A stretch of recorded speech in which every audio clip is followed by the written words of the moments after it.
Hey you, yeah you who clicked on this video. Thanks for giving our channel a shot. And if you will, please do us the honor of watching the video all the way through. Appreciate it. Now onto the video. You don't get it. You don't fuck with the money.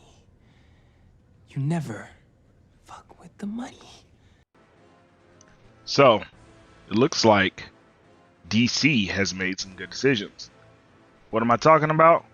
Well, if you haven't heard yet, the Batgirl movie, co-starring Michael Keaton, in which Batgirl was going to go basically through an extreme tokenization, has been canceled by Warner Media and Discovery. What am I talking about? Let's get into it. Well, looks like after this movie, in particular the Batgirl, had been finished, and I mean finished, test screenings were done, and they had a budget of an estimated $90 million. David Zaslav and the people at Discovery, who now own Warner Media, have decided to cancel the film. And I can't really say that that was a bad move. So why is that a good move? Well, it's because they're following the money. Let's be clear. In a world where every character, especially when we're talking about comic book characters, has been essentially emasculated and or replaced with a female or genderqueer or just some other tokenization has been swapped, you have a fan base that is clamoring for the classic characters. And I warned of this a long time ago, that the problem with these woke characters is that as easily as they were basically palette swapped, they could be brought right back. And that's what DC is doing because they're following the money. I mean, let's look at what made money. Okay? What made money last year? Spider-Man No Way Home made money. No, it didn't make money? All of the woke character swapped bullcrap that was put out. That made no money. It didn't get any views outside of, it didn't even hit projections.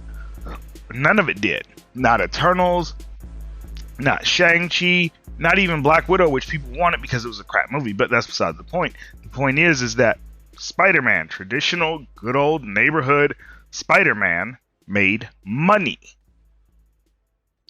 And not just one Spider-Man, but 3 Spider-Men, all traditional, all in the same vein of the original Peter Parker, all made money. What else made money? Oh, I don't know, a little indie film by the name of The Batman, which features a traditional Bruce Wayne. Now, granted, there is a tokenized Commissioner Gordon and tokenized Catwoman, but the reality of the situation is that people came to see Batman. Everything else is secondary. So now DC knows what they need to do. They need to cut Ann Sarnoff's bullish and go with what works, okay? And you can see that David Zaslav is not playing. Whether we're talking about what he's done to DC Comics, or whether we're talking about the changes that he's making and looks like he intends to make. I mean, Ann Sarnoff, Toby Emmerich, and Walter Hamada's experiment was a failure from the word go. And we knew that. We knew once Wonder Woman 1984 came out and it was a gigantic dud, we knew that this direction was wrong. And not only is it wrong and tokenized, but it's also kind of sort of racist. Look no further than what they did with Ray Fisher. So, with that being said, we see David Zaslav, who is, he's not an activist or anything like that. He is a businessman who wants his investment or the investment made by Discovery to make money. And that's all that matters, especially when you're selling a product to the public. I mean, look at these moves that they're making.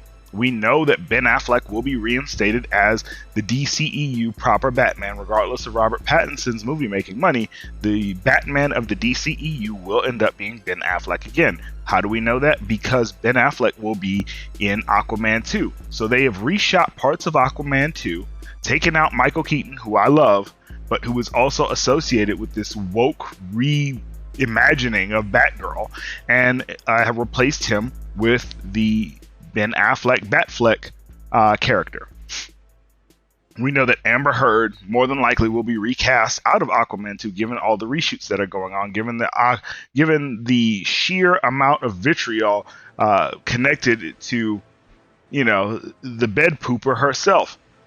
We know that something is going to happen with this Flash film, whether or not they're going to scrap it, they're going to recast Ezra Miller, or they're going to do extensive reshoots and replace him with an alternate version of the Flash, which is also highly rumored in favor of Dylan O'Brien.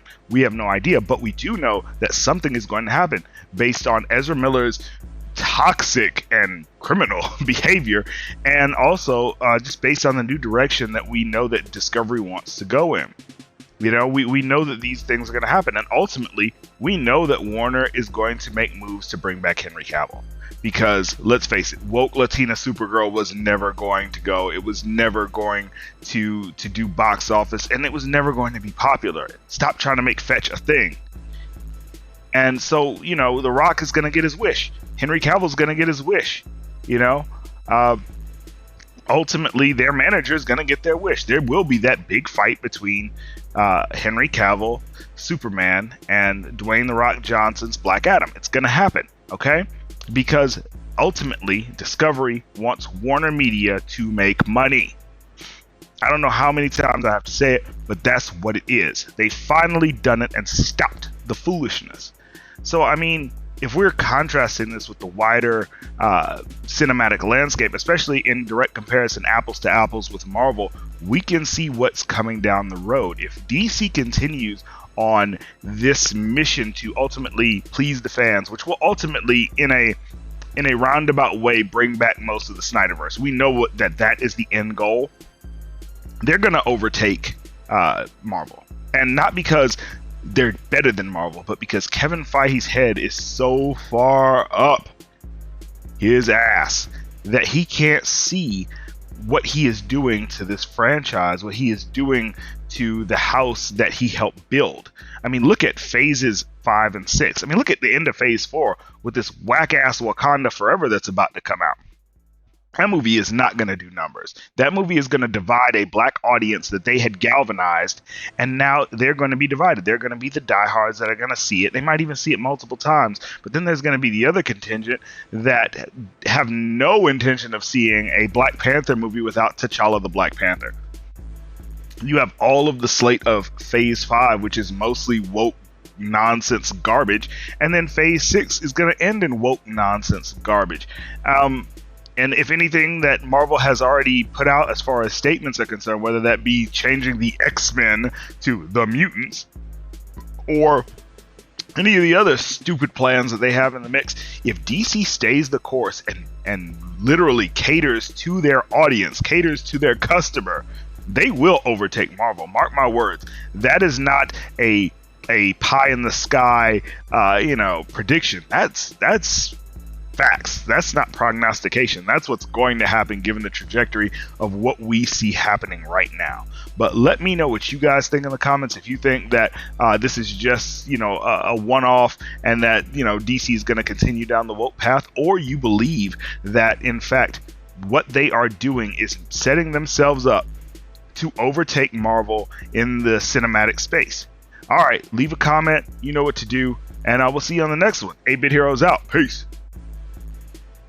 If you'd like to get a shout out on the channel, then hit that like button, maybe share it with a couple of friends, and do us the biggest honor of all, and subscribe to the channel so you can join the 8-Bit Heroes family. And while you're at it, hit that bell icon so you can be notified when our new videos come out.